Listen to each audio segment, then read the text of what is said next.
Victoria Brennan had learned to wear perfection like armor. Custom-made outfits tailored exclusively for her, naturally, because she could afford it. A smile always measured and controlled, and a penthouse office where even the silence reeked of money. She had everything except the one thing her mother's voice reminded her of every Sunday. Someone to stand beside her when the champagne was poured and the questions began. The wedding invitation sat on her desk for 3 weeks, cream-colored and accusing, until she did something she'd never done before. She hired a stranger to pretend to love her. His name was Daniel Foster, and he arrived at their first meeting with kind eyes and a drawing his daughter had made folded in his wallet, introducing himself as just an ordinary man navigating through life. Nothing remarkable except for the fact that he was devastatingly handsome. She didn't know that the truth he was hiding would explode at the worst possible moment in front of everyone who mattered. She didn't know that by the time the groom raised his glass and said, "Oh, hello, boss. You're my wife's sister's boyfriend?" Her heart would already be too far gone to pull back. Sometimes the lies we tell to protect ourselves become the very thing that breaks us. The coffee in Victoria's office had gone cold an hour ago, but she kept the cup between her palms anyway, feeling the ceramic cool against her skin. Through the floor-to-ceiling windows, the city stretched below like a kingdom she'd conquered one deal at a time, each building a testament to ambition that had cost her sleep, relationships, and the kind of normal life her sister Sophie seemed to collect effortlessly. The wedding invitation mocked her from its position on the mahogany desk, embossed lettering announcing Sophie's happily ever after, while Victoria's own life remained stubbornly singular. Her mother had called that morning, as she did every Sunday, and the conversation had followed its usual script: health, weather, work, and then the pause before the question that always came. "Are you bringing anyone to the wedding, dear?" Victoria had lied. The words had tumbled out before she could stop them. Something about a boyfriend she'd been seeing. Someone special. "Yes, Mother. You'll meet him at the wedding." She'd hung up feeling like she was 17 again, making up stories to fit in. Except now, the stories required more elaborate staging. That's how she found herself scrolling through a website that promised professional companion services for social events, the kind of thing she'd have laughed at 6 months ago.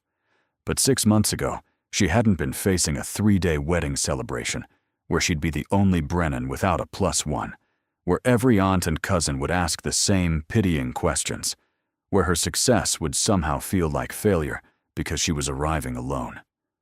The agency sent her 3 profiles. She deleted the first 2 without reading past the opening lines.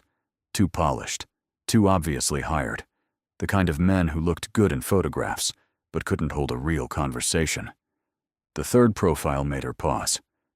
Daniel Foster, 38.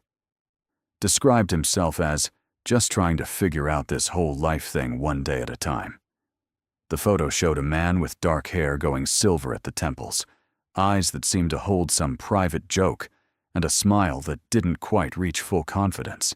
He wasn't model handsome, but there was something real about him, something that made her think he might be able to pull off boyfriend without making it obvious he was being paid for it. She clicked request meeting before she could change her mind. They met at a coffee shop in a neighborhood she never visited, neutral territory where no one would recognize her. Victoria arrived 10 minutes early, ordered a black coffee she didn't want, and took a table near the back where she could watch the door. She dressed down, jeans and a cashmere sweater instead of her usual armor of designer suits, but she still felt overdressed when Daniel walked in, wearing a jacket that had seen better days and carrying a worn leather bag that looked like it had traveled half the country. He spotted her immediately, raised a hand in greeting, and crossed the room with the kind of easy confidence that didn't come from money, but from something deeper, something earned. Victoria. His voice matched his appearance, warm, a little rough around the edges, the kind of voice that could belong to a favorite teacher or a trusted friend. He slid into the seat across from her and set his bag on the floor with care. like it contained something precious. I have to admit, when I signed up for this, I didn't think anyone would actually want to hire me. I'm not exactly. He gestured at himself with a self-deprecating smile. You know, whatever people usually hire for these things. Victoria found herself relaxing despite the strangeness of the situation. I need someone real, she said, surprising herself with the honesty. My sister's getting married in 2 weeks, and I made the mistake of telling my mother I was bringing someone. 3 days of wedding events, family dinners, the whole production. I just need someone who can play the part convincingly enough that my mother stops looking at me like I'm some tragic spinster CEO who chose boardrooms over babies. She winced at the bitterness in her own voice. Sorry, that came out harsher than I meant. Daniel's expression shifted, something like understanding crossing his features. No, I get it. The expectations thing. People thinking they know what your life should look like because they can see what it doesn't have. He pulled out his wallet, extracted a small piece of paper folded in quarters, and smoothed it on the table between them. It was a child's drawing, all bright colors and enthusiastic lines, showing what appeared to be a man and a small girl holding hands under a rainbow. My daughter Claire drew this last week. She's 8. And every time someone asked me about dating or finding her a new mom, I want to show them this and say, this is enough. We're enough, just the 2 of us. But apparently, being a single dad means everyone thinks there's something missing in your life that needs fixing. Victoria stared at the drawing, feeling something twist in her chest. She'd expected this to be transactional, businesslike, a simple exchange of money for a service rendered. She hadn't expected to see pieces of her own loneliness reflected back at her in a coffee-stained drawing by a child she'd never met. You signed up for this because you needed an excuse to avoid the dating pressure? She asked. Something like that, Daniel admitted, folding the drawing back up with careful hands. I run a small design firm, nothing fancy, just me and a team of about 20 people. I'm a department manager, basically.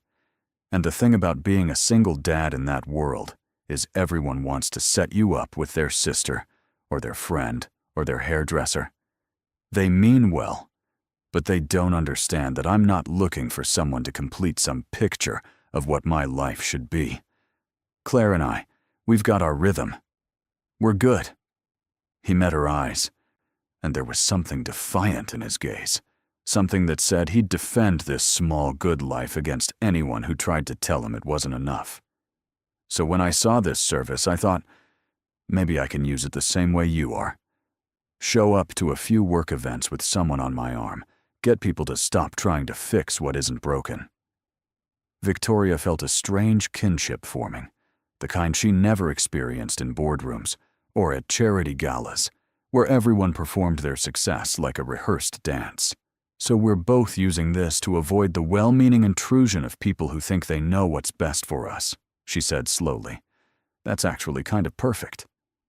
They spent the next hour working out the details. Daniel would be her boyfriend for the 3-day wedding celebration. Victoria would pay him $5,000, enough to be worth his time, but not so much that it felt transactional in a way that made her uncomfortable. They'd need to meet a few times before the wedding to get their story straight, learn enough about each other to make it convincing. Victoria found herself offering more than she'd planned. Dinner next week, maybe a walk through the park to practice looking couple-like, whatever it took to make this believable. Daniel agreed to all of it with the same easy manner he'd brought to their first meeting, like he was doing her a favor rather than taking her money. As they stood to leave, Daniel hesitated, his hand on the back of his chair. Just so you know, he said, I'm not great at lying. I mean, I can do it for this, for a specific purpose. But I'm going to tell you the truth about most things, because I'm terrible at keeping track of made-up stories. So if I seem too honest or too real, that's why. It's just easier for me to be myself and make up as little as possible. Victoria nodded, appreciating the warning even as she wondered what truths he might be holding back. "Fair enough," she said. "I'll try to do the same." They parted ways outside the coffee shop, and Victoria walked back to her car, feeling lighter than she had in weeks. She had a solution to her mother's questions, a buffer against the pitying looks she'd been dreading. She didn't let herself think about the drawing folded in Daniel's wallet, or the way his voice had gone soft when he talked about his daughter, or the fact that for the first time in months, she'd had a conversation that felt real instead of performative. This was business, she reminded herself. A transaction. Nothing more. The following week, they met for dinner at a quiet restaurant in a part of town where Victoria wouldn't run into anyone she knew. Daniel arrived 15 minutes late, apologetic and slightly rumpled, explaining that Claire's babysitter had been delayed, and he'd had to wait until his neighbor could take over. Victoria found herself asking about Claire instead of being annoyed by the tardiness, and Daniel's face transformed as he talked about his daughter. The way she insisted on wearing mismatched socks because she liked the surprise each morning, how she decided to become a paleontologist after watching a documentary about dinosaurs, the elaborate bedtime stories they made up together, where Claire was always the hero who saved the day. "You're really close with her," Victoria observed, watching the way his whole demeanor changed when he spoke about his daughter. It wasn't something she saw often in her world, where children were scheduled activities and accomplishments to be mentioned at dinner parties. "She's my person," Daniel said simply. Her mom left when Claire was 2, just decided motherhood wasn't what she wanted and walked away. It was just the 2 of us for a while, and then it kept being just the 2 of us. And somewhere along the way, I realized we didn't need anyone else to be whole. We're a team. She knows she can count on me, and I know she's the best thing I ever did with my life, even on the days when she refuses to eat anything but peanut butter sandwiches and insists dinosaurs are hiding in her closet. Victoria felt something shift inside her, a recognition of a kind of love she'd never experienced, unconditional, uncomplicated, not tied to performance or achievement. "That sounds nice," she said, and meant it more than she'd meant anything in a long time. They practiced their cover story over pasta and wine. They'd met 6 months ago at a charity art auction, bonded over a mutual appreciation for modern sculpture, started with coffee dates that turned into dinners that turned into something real. Daniel would be vague about his work, just a manager at a design firm, nothing worth discussing in detail. Victoria would be honest about hers, because lying about being a CEO seemed pointless when a simple internet search would reveal everything.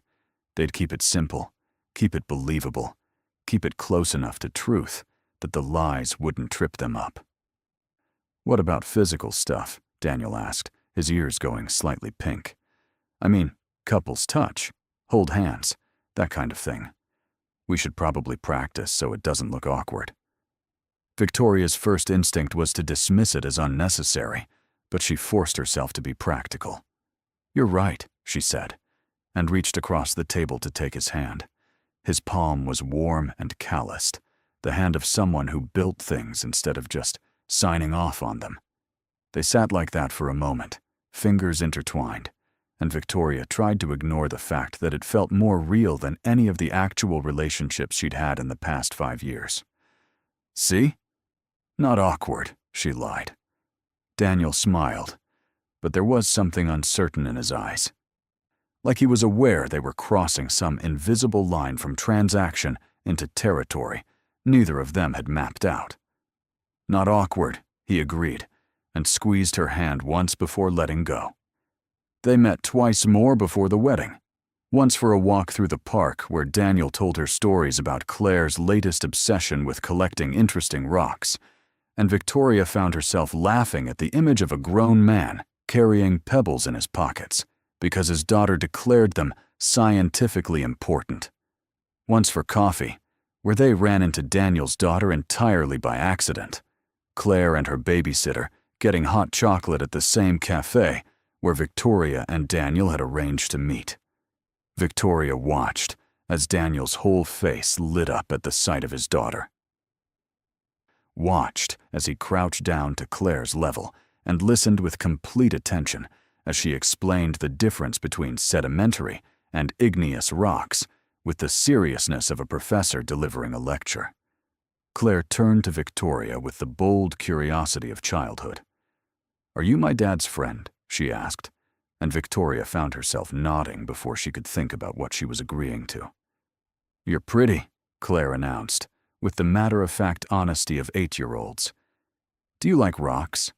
I found a really good one yesterday. It might be from space." "I don't know much about rocks," Victoria admitted, "but I'd love to hear about your space rock."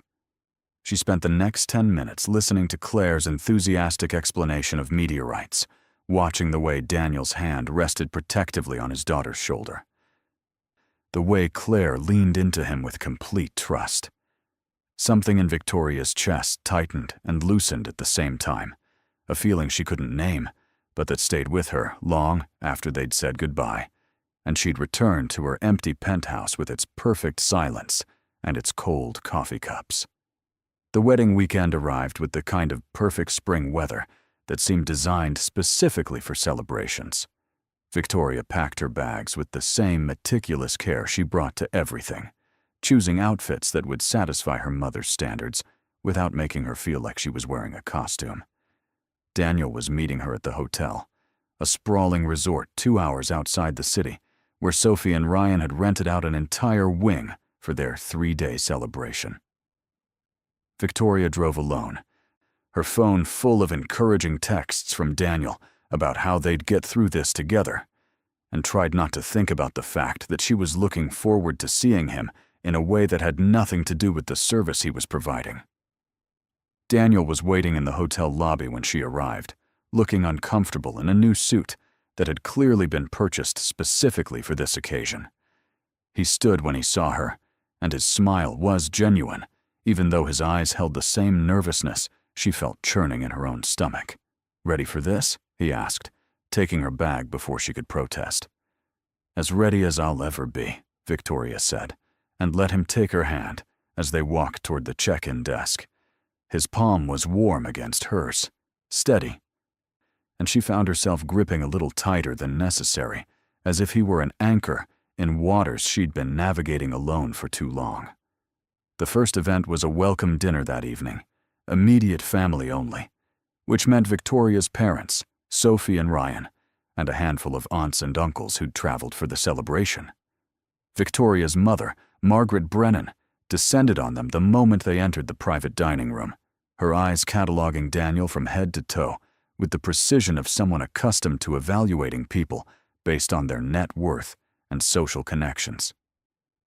"So this is the mysterious boyfriend," Margaret said, her smile perfectly calibrated between warmth and skepticism. "Victoria's told us so little about you, Daniel. What is it you do?" Daniel handled it better than Victoria expected, his hand finding the small of her back in a gesture that looked natural enough to be real. "I manage a design team," he said easily. "Nothing as impressive as what Victoria does, but I enjoy the work. Keeps me busy, and it means I get to solve interesting problems every day." He shifted the conversation smoothly, asking Margaret about the wedding preparations, complimenting the venue, playing the role of interested boyfriend with a skill that made Victoria wonder how much of it was acting and how much was just Daniel being himself. Dinner was a blur of small talk and careful navigation. Sophie caught Victoria's eye across the table and smiled, genuine happiness radiating from her in a way that made Victoria feel both protective and envious. Her little sister had found something real with Ryan, something that didn't require performance or pretense, and Victoria was happy for her even as she felt the weight of her own carefully constructed fiction sitting heavy in her chest. Ryan himself was quieter than Victoria expected, attentive to Sophie, but watchful in a way that made Victoria think he noticed more than he let on. When Daniel asked him about his work, Ryan's answer was careful, mentioning the design firm he worked for, but not elaborating, and Victoria filed away the oddness of it without examining it too closely. That night, in the hotel room they were sharing for appearance's sake. 2 beds, very professional, Daniel had insisted. Victoria found herself unable to sleep. Daniel was reading by the light of his phone, and after half an hour of staring at the ceiling, Victoria broke the silence. "Thank you," she said into the darkness, "for doing this, for being convincing. My mother actually seemed to like you, which is not something I expected." Daniel set his phone down and turned to look at her, his face half-shadowed in the dim light filtering through the curtains. "Your family isn't as scary as you made them sound," he said gently. "Your mom's just worried about you. She wants you to be happy." "She wants me to be married," Victoria corrected. "There's a difference." "Maybe," Daniel acknowledged, "but I don't think she's wrong to worry. You seem lonely, Victoria, even surrounded by people, especially then." The observation stung because it was true. Victoria rolled onto her side, facing away from him, and pretended she was falling asleep when really she was just trying to hide the fact that his words had found their mark. Behind her, she heard Daniel sigh softly, and then the room fell silent, except for the sound of their breathing and the distant sound of music from someone's late-night celebration drifting through the walls. The next day was packed with activities: a golf outing for those who wanted it, a spa day for others, and an evening rehearsal dinner that required formal attire and endless toasts. Victoria and Daniel navigated it all together, and somewhere in the performance, something shifted. His hand on her waist started to feel less like an act, and more like something she'd been missing without knowing it. The way he listened when she talked, really listened, instead of just waiting for his turn to speak, made her feel seen in a way her actual relationships had never managed. They were playing pretend, but the emotions creeping in around the edges were becoming uncomfortably real. It was during the rehearsal dinner that things began to unravel. Ryan stood to make a toast, champagne glass in hand, and as he spoke about love and partnership and finding the person who makes you whole, his eyes swept the room and landed on Daniel. Something flickered across Ryan's face: recognition, surprise, confusion. And then he was raising his glass higher and saying, "I also want to thank everyone here for supporting us, including my boss Daniel Foster, who's apparently full of surprises I didn't know about." The room went quiet for a beat too long. Victoria felt Daniel go rigid beside her, felt the moment stretch and fracture as Sophie looked confused, as Margaret's eyebrows rose in question, as Ryan's words hung in the air like an accusation. "Boss?" Victoria heard herself say, her voice coming from very far away. "What does he mean, boss?" Daniel's face had gone pale. He set down his champagne glass with careful precision, like he was buying himself time to find words that wouldn't exist. "Victoria," he started, but Ryan was already continuing, oblivious to the grenade he'd just thrown into the center of the celebration. "Daniel's the CEO of Foster Design," Ryan said, his tone caught between professional respect and personal confusion. "I've worked there for 3 years. I had no idea you two were dating, sir. Sophie never mentioned." He stopped, finally reading the room, finally seeing the way Victoria had pushed back from the table, the way Daniel had gone completely still, the way the air had turned sharp with betrayal and confusion. Victoria stood, her chair scraping against the floor, loud in the sudden silence. "Excuse me," she managed, her voice surprisingly steady, considering the way her heart was trying to break through her ribs. She walked out of the dining room with her head high, her mother's voice calling after her, Sophie's distressed, "What's happening?" following her into the hallway. She made it to the garden before her legs gave out, before she had to grip the stone wall surrounding the fountain just to stay upright. Daniel found her there 5 minutes later. She heard his footsteps on the gravel path, knew it was him before he spoke. "Victoria, please let me explain," he said, and she could hear the desperation in his voice. the fear of losing something he hadn't even known he wanted until it was slipping away. She turned to face him, and she could feel tears threatening but refused to let them fall. "You lied to me," she said flatly. "You're not some department manager struggling to make ends meet. You're a CEO. You employ Ryan. You've been lying this entire time." "I didn't lie about the important things," Daniel said, taking a step closer. "I'm a single dad. I do have Claire. Everything I told you about my life, about what I want, about why I signed up for that service, all of that was true. I downplayed my job because I wanted you to see me as a person instead of another successful guy with money and a title. I wanted to be evaluated on who I am, not what I have." "That's not your decision to make," Victoria shot back, her voice rising despite her attempts to stay calm. "You don't get to decide what information I need to make choices about my own life. You don't get to manipulate the situation by hiding things and then claim it was for my own good."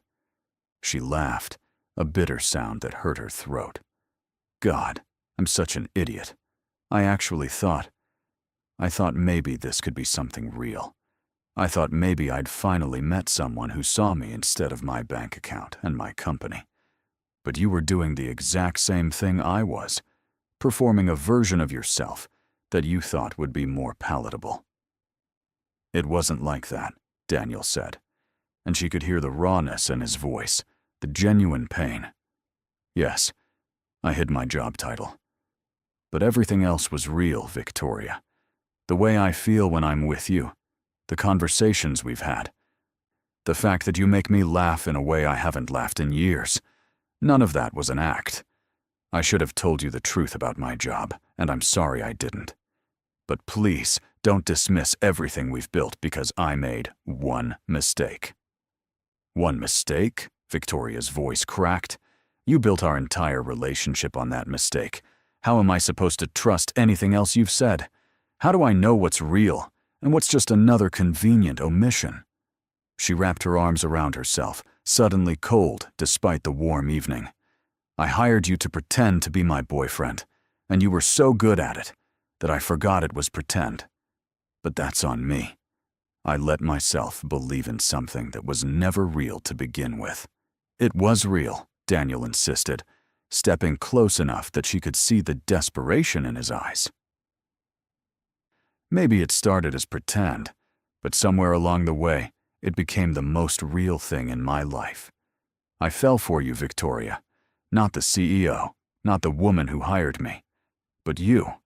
The person who listened to Claire talk about rocks like it was the most important conversation in the world, who laughed at my terrible jokes, who let me see past the armor you wear to the person underneath, who's just as scared of being hurt as I am." Victoria shook her head, backing away from him. "Don't do this. Don't make this about feelings and connection when you were lying to me the whole time. If you really cared, you would have told me the truth before we got here. You would have given me the choice." "You're right," Daniel said quietly. "I should have. I was a coward, and I'm sorry. But I'm telling you now, everything between us is real for me. The question is whether it was ever real for you, or if I was always just a convenient solution to your family problem." The accusation hit harder than Victoria expected, because there was truth in it. She'd hired him for exactly that reason. She'd used him the same way he'd used the lie about his job, as protection, as a buffer against judgment and expectation. "That's not fair," she whispered. "No," Daniel agreed. "But it's true. We both came into this looking for something fake that would solve a real problem. The only difference is I fell in love along the way, and I don't think you're ready to admit you did too." Victoria felt something break inside her chest, sharp and clean and painful. "Don't," she said, her voice barely audible. "Don't say you love me. Not now. Not when I can't trust if it's true or just another part of the performance." Daniel's face crumpled, and for a moment she thought he might cry. Instead, he nodded slowly and took a step back. "I'll leave," he said. I'll tell your family there was an emergency with Claire. Make it easy for you. But Victoria, when you're ready to stop being angry and start being honest with yourself about what this is, I'll be waiting. Because I meant what I said. This is real for me, even if it started as something else." He turned and walked back toward the hotel, leaving Victoria alone in the garden, with the sound of the fountain and the weight of everything unsaid pressing down on her shoulders. She sank onto the stone bench and finally let the tears come, crying for the relationship that had never been real, for the one that might have been, and for the fact that she couldn't tell the difference anymore. By the time she made it back to the hotel room, Daniel's things were gone. There was a note on the pillow of his bed, written in the same careful handwriting she'd seen on the contract they'd signed what felt like a lifetime ago. "I'm sorry for everything, but mostly for making you doubt something that was true." She crumpled the note in her fist and sat on the edge of her bed, staring at the empty space where he'd been, and trying to convince herself that this hollow feeling was relief instead of loss. The wedding the next day was beautiful in the way expensive things always are. Perfect flowers, perfect weather, perfect vows spoken by her perfect sister to her perfect fiancé. Victoria sat through it in a dress that cost more than most people's rent and smiled at all the right moments, and no one except Sophie seemed to notice that she was breaking apart inside. Her mother had accepted Daniel's excuse about a family emergency, with the kind of disappointment Victoria had learned to expect, and the weekend continued its carefully choreographed celebration as if nothing had fractured beneath the surface.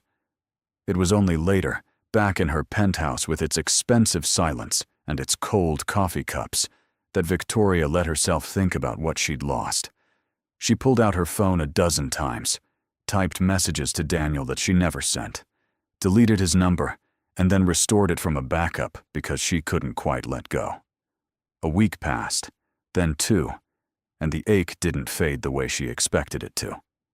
Instead, it settled into her bones like an old injury, a reminder that she'd had something real and chosen safety over truth, protection over possibility. Sophie called 3 weeks after the wedding, her voice bright with newlywed happiness and concern for her sister. "Ryan told me what happened," she said without preamble, about Daniel being his boss, about the whole mess. She paused, and Victoria could hear the careful way she was choosing her words. "He also told me that Daniel's been miserable since the wedding. Apparently he barely sleeps, barely eats, and he finally told Ryan the whole story because he needed someone to talk to. Ryan says he's never seen his boss like this, completely destroyed over a woman." Victoria's throat tightened. "Sophie."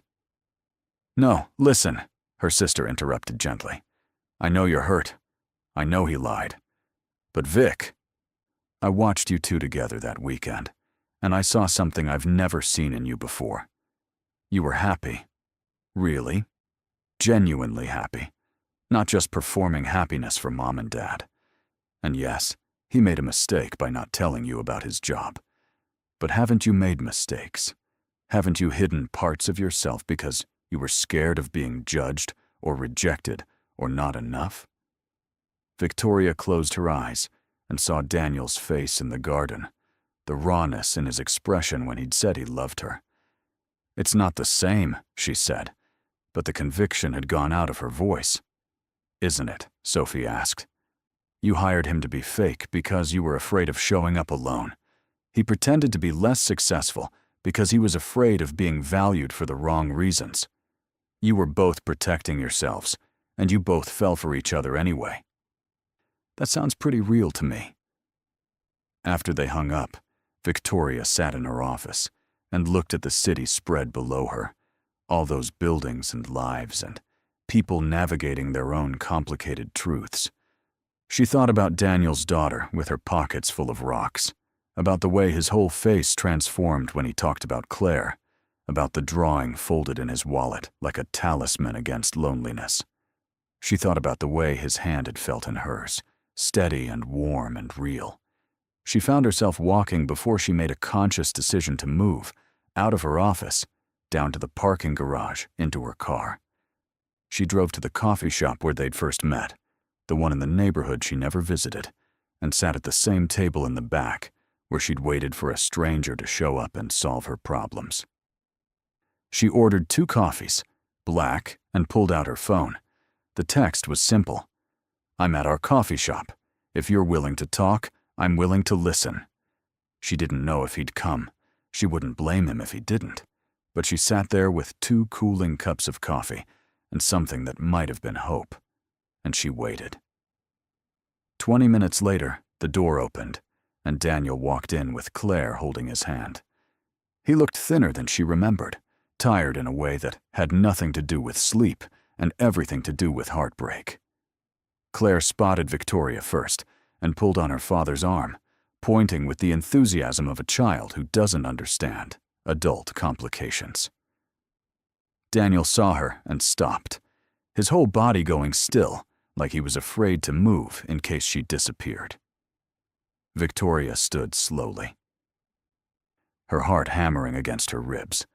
Daniel said something to Claire, who nodded and went to the counter to order hot chocolate, giving them space with the kind of perceptiveness that surprised Victoria all over again. Then Daniel crossed the room, and they were standing face to face with a table between them and 3 weeks of silence hanging heavy in the air. "I'm sorry," Victoria said before he could speak, "for not trusting that what we had was real. For being so scared of being hurt that I didn't give you a chance to explain. For running instead of fighting for something that mattered." Daniel's eyes were bright with emotion he wasn't trying to hide. "I'm sorry too," he said, his voice rough, "for lying about my job, for not giving you all the information you needed to make real choices. For being so afraid that you'd only see the CEO and miss everything else that I hid the truth instead of trusting you with it." They stood there, and Victoria felt tears sliding down her cheeks without trying to stop them. "I don't know how to do this," she admitted. "I don't know how to trust someone enough to let them see all of me, the successful parts, and the lonely parts, and the scared parts. I don't know how to believe that someone could want me for reasons that have nothing to do with what I've accomplished or what I can provide."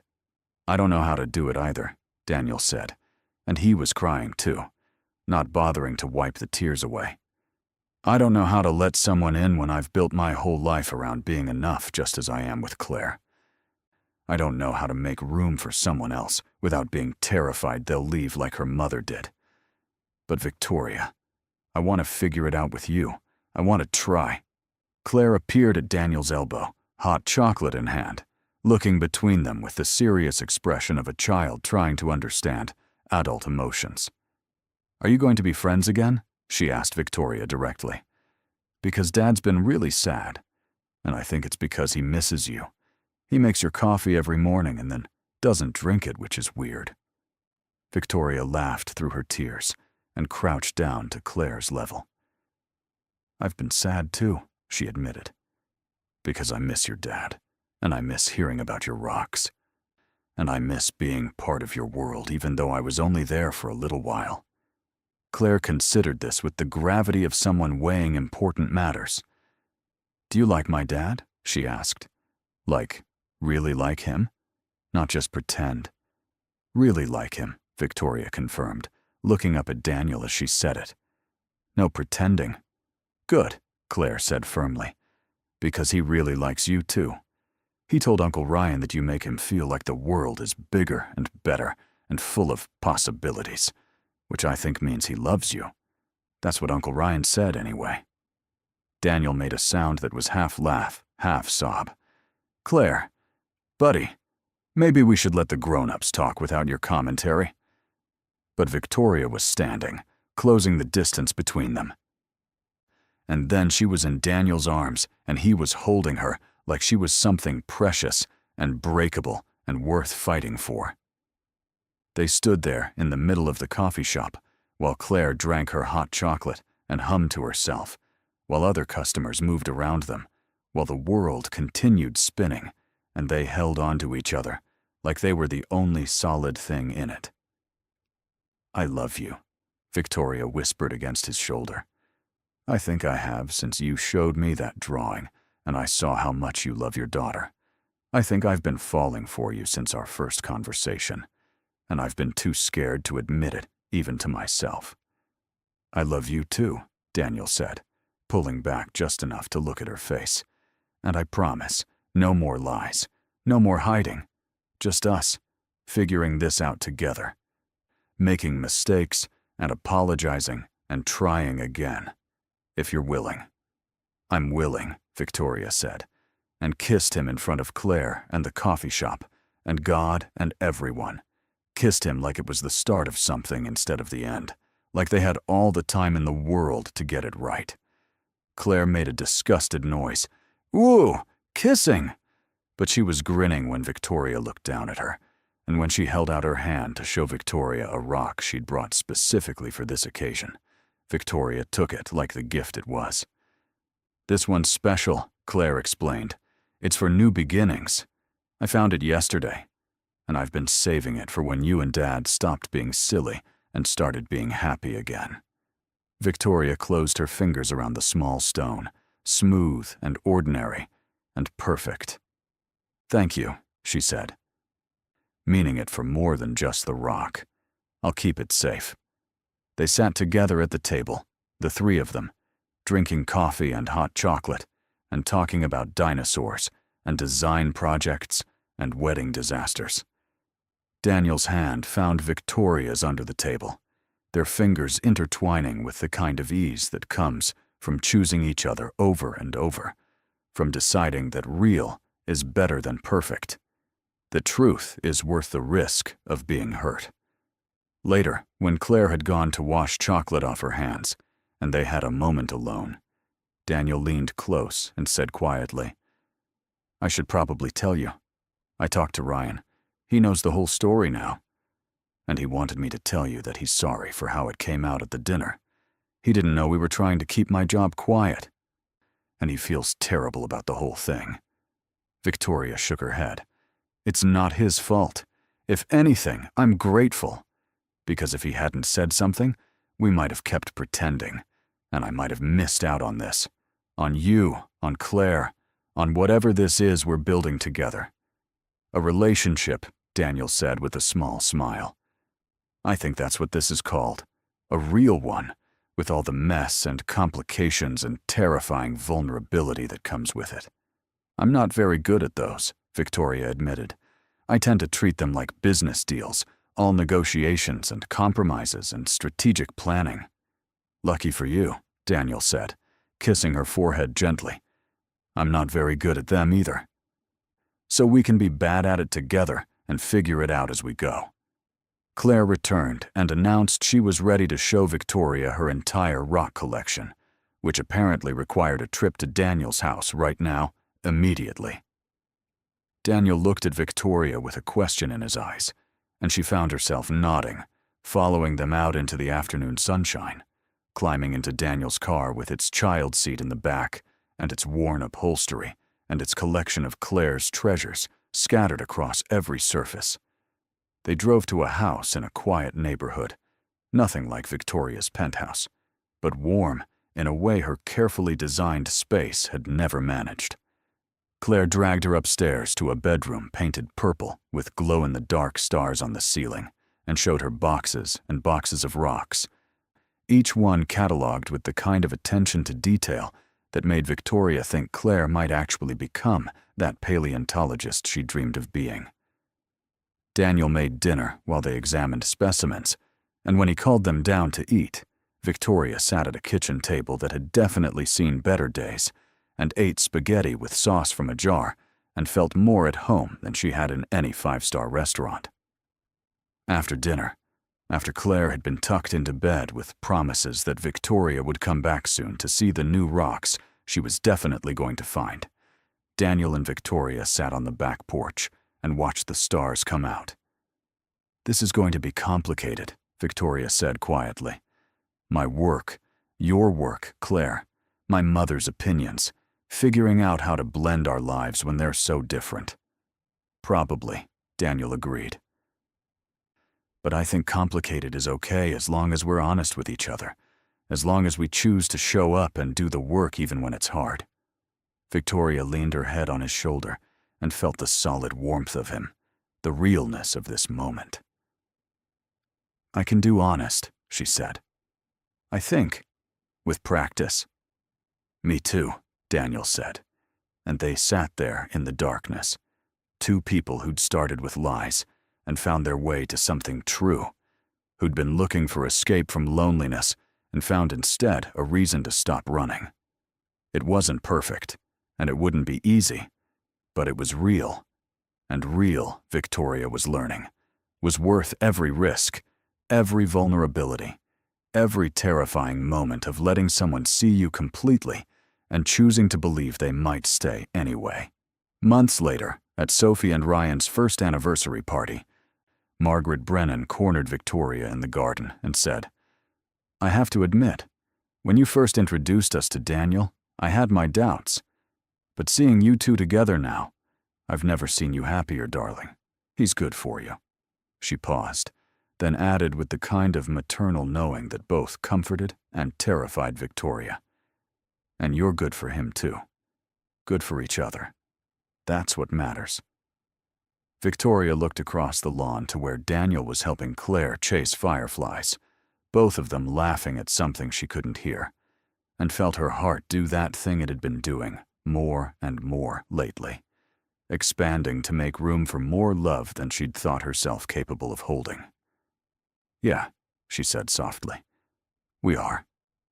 Sophie appeared at her elbow, champagne in hand, grinning with the satisfaction of someone whose matchmaking instincts had been vindicated even though she'd had nothing to do with it. So, she said, when's your wedding? Because I have some thoughts on venues, and Claire already told me she wants to be flower girl and carry rocks instead of rose petals, which I think is perfect. Victoria laughed and didn't correct her sister's assumption that marriage was inevitable. Because maybe it was. Maybe this thing that had started as pretend and become real was heading toward forever, toward vows spoken without any performance, toward choosing each other every day with full knowledge of all the flaws and fears and beautiful imperfections they each carried. Maybe love wasn't about finding someone perfect, but about finding someone real and deciding they were worth the risk. Daniel caught her eye from across the lawn and smiled, and Victoria smiled back, and in that moment, she understood what all the poets and songwriters had been trying to say all along, that love wasn't armor or protection or a solution to loneliness. It was choosing to be vulnerable, to be seen, to let someone else's happiness matter as much as your own. It was complicated and terrifying and absolutely worth it. Claire ran over with a jar full of fireflies and an explanation about bioluminescence that she'd clearly gotten from her latest documentary obsession. Victoria listened with the kind of attention that had become second nature, asking questions, admiring the captured light, feeling grateful for this small, brilliant person who'd led her father into a coffee shop and changed everything.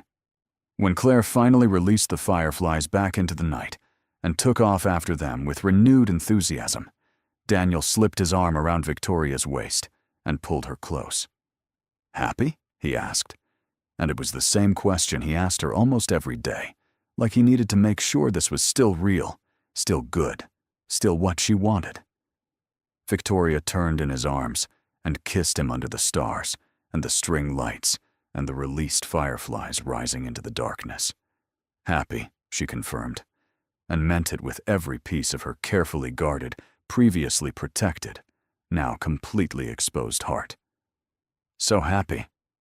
And she was.